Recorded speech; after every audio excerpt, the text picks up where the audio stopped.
What is up, all you ICBA people? This is Tom. I'm here bringing you guys my Week 5 match against Paper and his Silesian Sceptiles. I believe that's how you say it. Now, I will be catching up on my uploads. You'll be getting one upload tonight or early tomorrow morning, and then as well one the following evening or morning, whichever I can get this video up, and then my Week 6 match against Omega the day after. So, gonna hop into this match. I've never played Paper before. As a matter of fact, the first time I've ever actually seen him. So I don't believe he's applied to the D-League before. But his team is very, very interesting. Kind of reminds me of something that like Lars that I faced before. But his team is going to consist of Tapu Bulu, Heatran, Rotom Wash, Landorus I with Sheer Force, Mega Absol, Fortress, Medicham, Audino, Dragalge, Regice, and Mr. Mime. His Z users will be Tapu Bulu, Heatran, and Medicham. The team should appear in the right side right now. And looking at his team, there's a lot of things that I think bother my team. Things like Landorus could be a problem if it's like a Rock Polish set. Mega Absol has traditionally been a problem for me in general, just because Sucker Punch with coverage, even knockoff has always been somewhat of an issue. I believe in mocks that was kind of like my biggest issue, just how to control that. A lot of other things are manageable. Bulu, somewhat manageable in terms of Nidoqueen. Heatran, same thing. Even Rotom Wash with things like Lantern. And then besides that, just a lot of walls. I mean, Dragalge is Dragalge, but as long as I can get a decent switch into that, or kind of get an idea of what it's going to go for, you know, I can kind of play around that. And then besides that, Audino, Medicham, Regice, Mr. Mime.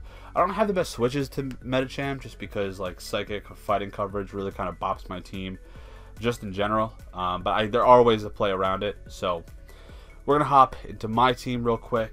And as you see on the screen, I'm bringing Miss Magius, Lantern, Komodo, Mega Medicham, Genesect, and Nidoqueen.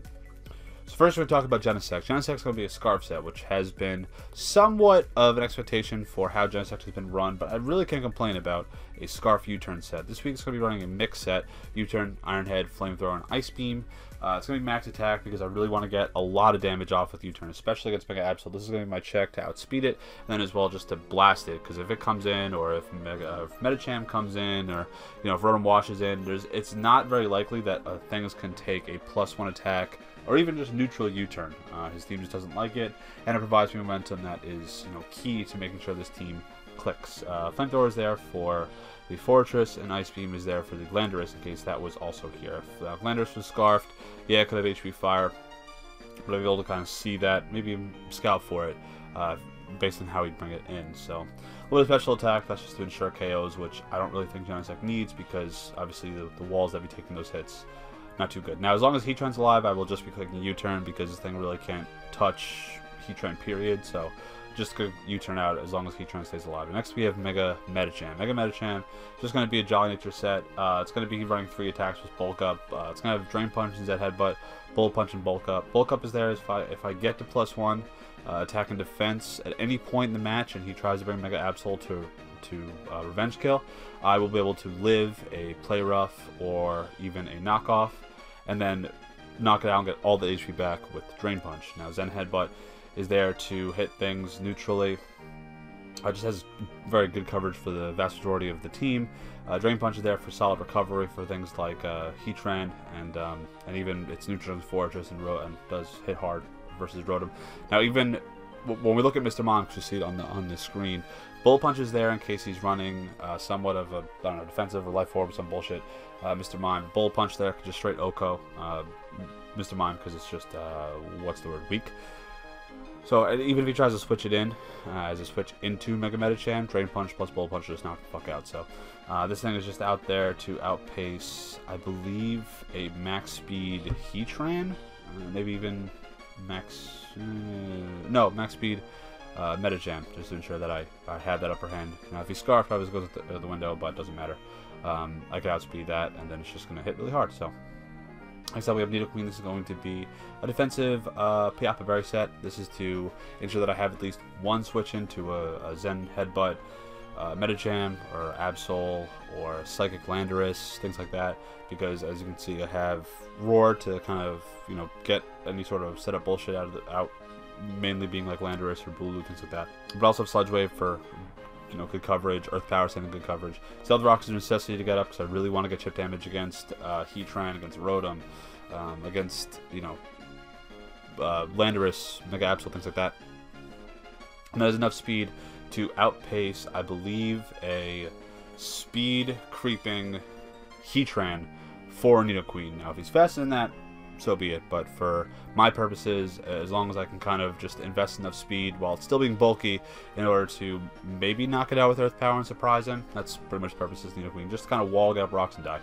Hau'oli, we have Dragonium Z. This is going to be just enough speed for, again, I think this is for to outspeed Heatran or even Bulu, so I believe that Medicham just outspeeds it naturally. But Dragon Claw, Drain Punch, Poison Jab, Dragon Dance is just perfect coverage for the entire team. Poison Jab is there to hit Bulu or even Mr. Mime. Dragon Claw there is just great coverage. Devastating Drake just knocks something the fuck out as long as there's no Fairy or Steel type out there. And then Drain Punch is good coverage, gets me back HP. And we just kind of run from there. So next up we have Mismagius. Now this Mismagius set went through a few changes. I did notice regardless that I was bringing it because Shadow Ball plus Dazzling Gleam, he really has no switches at all. Shadow Ball, I can just pick off something, revenge kill something. Same with Dazzling Gleam. Dazzling Gleam does pick off the Mega Absol if he tries to bring it in aggressively on a switch. But in terms of like his def wall options, Heatran, Rotom Wash are going to try and come in on Shadow Ball. It's just unrecoverable damage because neither of them have direct recovery outside of Rotom's Pain Split. You know, even Fortress will get knocked out to a Shadow Ball.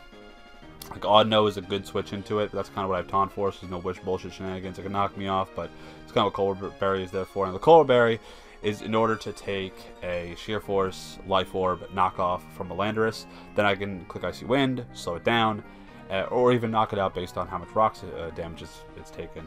But Shadow Ball is just generally great coverage for his entire team. Same with Dazzling Gleam. So I'm very excited to use this set. And the Taunt is also there because, as you can see, I'm not bringing a Defogger. So my intention here is to just taunt in case he loses off a Fortress, stop that from getting up rocks, and then take it from there. And then as long as I can kind of manage Fortress so it doesn't get any rocks or spikes up. Issue I was seeing in my mocks is that Fortress was getting up at least a set of rocks and maybe 2 sets of spikes because I didn't have taunt on this thing initially, so having it allows me to kind of stop Fortress from being fucking annoying or even like Heatran from getting up stealth rocks. But just I want to ensure that hazards don't become an issue on my side of the field because I'd like them to be on his, so I can use them to my advantage, but he can't, you know, get rolls or certain KOs in his favor because, you know, he has them up against me. So next up we have Spadef, Lantern, Leftovers, Volspar's Ice Beam, Toxic Heal Bell. Now Volspar's is there just for general pivot. He really only has one ground type, which is Landorus, which is why I have Ice Beam, and then Toxic and Heal Bell are just generally good coverage. If he has Toxic on the Heatran, yes, I could pivot out, which means Toxic really isn't going to do much, but if he has Toxic on Rotom and he has, you know, Volt Switch and Hydra's going to do actual jack shit, and then Volt Switch is going to heal me, so assuming he uses all 8, I can then just Toxic Stall him, I can Heal Bell any Toxic off of me, I can Heal Bell any sort of paralyzations or burns on the rest of the team. We can take it from there. So I like Lantern as a wall option, I like Nidoqueen as a wall option. We have some pretty solid pivot mons in terms of Genesect and Lantern, and then just things I could pick off and set up with Komodo, Mega Medicham, and Mismagius. So we're going to hop into the team.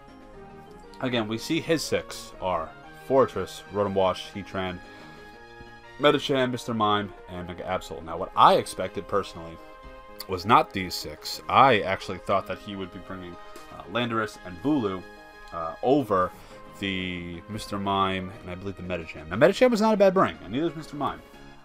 And you'll see how Mr. Mime is used in the actual match. But I was expecting Bulu, I was expecting like Landorus, Oddno, Dragalge, Regice, not really the best brings, but you know, well, so be it. And his Z users for this team are going to be Heatran or Medicham. So we'll see how offensive or exactly what the roles are going to be on this team with those mons specifically. So we're going to hop right into the match. I'm going to leave this with Mismagius, like I had said, just because I know that it shuts down the Fortress in the case that it tries to set up Stealth Rock or he tries to lead with it just to be annoying, which he does. So, you know, good prep from my point. And the only thing I'm going to do right off the bat, because I know Shadow Ball's not going to kill, I don't have HP Fire, Mystic Fire, so I'm just going to click Taunt, making sure I shut down any of his bullshit, and that's exactly what I'm going to do. Taunt, he tries to go for Stealth Rock, and we're already off to a pretty good start. Now here I can see him going for Gyro Ball, so instead I'm going to just switch right out. I'm going to go into Neo Queen. Now this is damage that I could take. I think Max is going to do like 30% if he is like really slow, brave, plus defense minus speed, so relaxed nature. So that means I can just ensure I can take that hit and then just kind of get my rocks up. But he does make a good double, gets into Rotom, and he does Hydro Pump. So there was no fucking way I was saying with Needle Queen. Lantern's gonna be my 10 out of 10 switch for this thing, just because I know that it can take any hit. If he was aggressive there and tried to go for Toxic on the switch, which is what he's going to do right now, that's all fine and dandy, because I'm just going to Volt Switch right out, get a little bit of damage, and kind of see what this thing is. And I believe, just based on the damage that I'm going to see once I end up clicking the Volt Switch, is that he's going to be a Spadef Rotom Wash. So that kind of helps me just understand what his switches are going to be in terms of how he's going to switch in for Genesect, for Mega Medicham, for Komodo. Now right here, I am going to go in Genesect. I am going to click U-turn, because really there's no reason for me not to. Getting that +1 attack boost really is kind of a detriment to him, because he doesn't have the best switches to a +1 U-turn. Now yes, he does have the Heatran, and he does have the Fortress, and each are going to be able to just ensure that I don't do all that much damage, but it doesn't help that then he's at a negative position, because he doesn't have the matchups in his favor. So he does show me a red card, which was surprising, and this puts me out into Lantern. Now, we did DC right before this, and this actually shot me out in Miss Mages. So right here, you're just going to see some sort of weird turns where I am going to, we're going to just hard double out, and we're going to come back into this matchup, except I'm going to have Miss Mages out, and he's going to have Fortress out, just because we don't want to click any moves, didn't want to fuck around with anything. We're just going to double out, double back in, and just ensure that we have the matchup that we ended up seeing when the red card did activate initially. So I'm just going to move quickly that turn, basically, since neither of these mons had leftovers, it didn't really quite matter. So nothing was gained or lost here. Genesect and Rotom Wash didn't have leftovers. Well, even then, one turn leftovers for Rotom doesn't really bother me. So right here, I figured it was a 50-50, because he could have expected me to click either Shadow Ball or click Taunt again, expecting him to try and get rocks up. I expect him to think I'm going to click Taunt again, and I'm just going to click Shadow Ball. Some really solid damage. If he just got rocks up, not the end of the world. Just didn't want him to get spikes plus rocks, or rocks plus spikes. Just wanted, one layer was fine, but definitely not both. So I Shadow Ball, some really nice damage off on the Fortress, meaning it has maybe 1 or 2 switches left, including if I'm able to get rocks up. Now he goes right into Mega Absol here. I don't have a switch in for this, because I know New Queen's 2 KO'd. I'm not going to switch any of my walls into this thing, and the Cold Berry on this Miss Magus, even if it was max defense, still the roll would have fucking knocked me out with Cold Berry. So it doesn't matter. Just sacrifice Magus. It did what it needed to do by, showing me that Fortress had rocks and just shutting it down initially. And it gets me freely into Genesect just to click U-turn. Again, he is not staying in, because he definitely needs this to be alive rather than dead. And it ensures that I can just U-turn out, and like we see, he goes right here into his Fortress, and the U-turn damage is just nicely chipping this thing down all the way to the red. It really doesn't have all that many switches in left, and I'm going to right here go into my Komodo. Now, whether I click Drain Punch and knock him out, or I click Dragon Dance, which is what I'm actually going to be doing, which surprised me, because if he had like Gyro Ball, it'd be blocked by the Bulletproof. Maybe he had T-Wave, which kind of concerned me. Maybe I thought I was going to go for Volt Switch, but no, it just explodes, which is fine. This is going to put me down to about half. It was a pretty good tech on his end. A little bit of a weird Fortress set, but hey, listen, it worked, and my Fortress now, I'm sorry, his Fortress is gone, but this does ensure that I got a +1. Now, the way that he brings in Mr. Mime after the explosion. Now, I'm at +1 speed, but I know naturally that the Mr. Mime does outspeed Komodo just based on speed tiers. Base 85 Komodo, base 90 Mr. Mime. Now, I did kind of have an idea about how this would run, and there was one of 2 things that was going through my head. One, he's a defensive Kebia Berry set. Looking at the rolls, or even just the damage calcs, max HP, max defense, Kebia Berry does live a +1 poison jab. As a matter of fact, does like 55% max, which is pretty impressive for Mr. Mime, which is kind of pedo looking and weird. So I wasn't clicking that. I'm actually going to switch out. Well, the other thing that was going through my head was that he was scarfed. Now, the way that he stays in as I'm going to switch out I'm going to go into my Genesect expecting a Dazzling Gleam. Even though Psychic is also extremely likely, both are resisted by Genesect. And I just know that I can use Genesect a little bit aggressively just to see what kind of resisted hits and what the damage roll is going to look like. Based on that damage, he is Scarfed. Very interesting for Mr. Mime. I didn't really necessarily expect to see a Scarf Mr. Mime, but it is interesting to see how he's using it. And it's a good check to my Komodo. Unless I get to +2, that thing can pretty much freely do whatever it wants. And after watching his narration, it was actually modest. So I would have outsped if I clicked Poison Jab, but I wasn't making that risk if I didn't need to. So I'm going to go into my Mega Medicham here, and I'm going to, because I know it forces out the Heatran, whether or not I have High Jump Kick or I Drain Punch. So I'm going to Mega Evolve. I'm going to Drain Punch, just get some solid HP back. And this Drain Punch, surprisingly enough, like I had said in my team breakdown, is that's going to do a solid chunk of damage to Mr. Mime. And we're talking, what, that's a little bit over 25%, maybe 30% or so.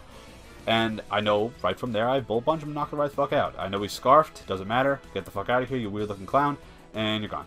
So that means that he has one Scarfer out of the way. And you know, the way that he brings in Medicham here suggests that this is also a Scarfmon, which doesn't necessarily bother me just because the rolls were not necessarily in my favor. He wasn't knocking me out with a Zen Headbutt. He wasn't knocking me out with anything really else, just because obviously if I had Medicham, I know where his move pool is, and I know that he would just need to get either a flinch or a crit in order to knock me out, and I would be able to knock him way the fuck out with Zen Headbutt had I connected right there. Now, we both do miss, which is kind of comical, but from right here, I know I can live with Zen Headbutt, and I know that he can't. So I know that I can click it. Nothing on my team really wants to take a Zen Headbutt, just because Genesect already took that Psychic. I did lose Magus already. Lantern and Spadef, just not going to take it. I don't want to bring Komodo and Nidoqueen. I'd like to be a little more free on my switches instead of just sack something off to keep Medicham alive. I'm going to click my Zen Headbutt right here, and he's going to click his. Again, we're not really going to be switching, and as long as he doesn't crit me, I know that I can live this. So, or flinch me, I should say, even. But unfortunately, he fucking crits me. So, you. So now I kind of have to reconsider my plan, because I know that if he didn't flinch me, he didn't crit me, that was huge, because it definitely didn't knock me out. The roll suggested, I can show you, I'm not going to, but it didn't fucking knock me out. Especially because he's Scarf, not Bandit. So I didn't get a chance to get damage off on that thing. I'm just going to click U-turn to at least get down to 50%, and maybe I would try and sack off something. Kind of a bit of a predicament right here. But I do U-turn out as he goes into his Rotom.